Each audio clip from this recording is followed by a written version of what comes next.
It's always the solution, isn't it? Cup of tea. Anything could happen in my life when I stick the kettle on.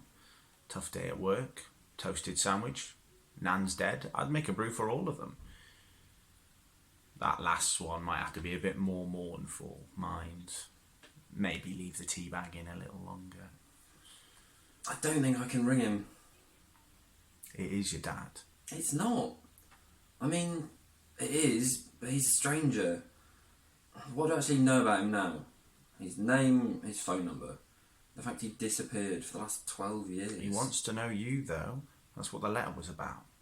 He wouldn't have written if he didn't want to come back into your life. He was hardly in my life. He was once, though, remember? When you first moved here, he took us to the cinema to see Ratatouille, and then tried to actually cook us Ratatouille afterwards. First time I saw a fire engine, it was zooming towards my house. Exactly. He always seemed like, well, from my perspective, that he really enjoyed being your dad, you know, doing dad things with you. What did you think of the letter? Truthfully. I thought he was quite honest, sentimental.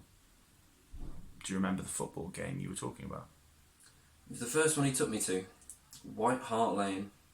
Carrick should have scored twice, but Villa goal was too good.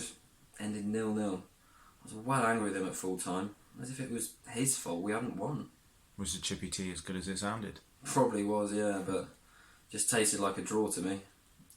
Honestly, I'll never understand you and your football. So melodramatic, no matter what happens.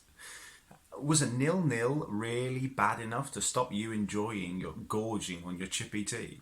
It wasn't just that. There was vinegar everywhere. I hate vinegar. You what? Sacrilege! Vinegar is the nectar of the gods.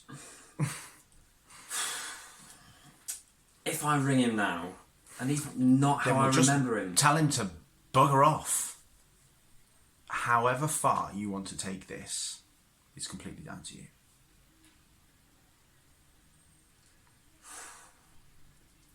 Hello?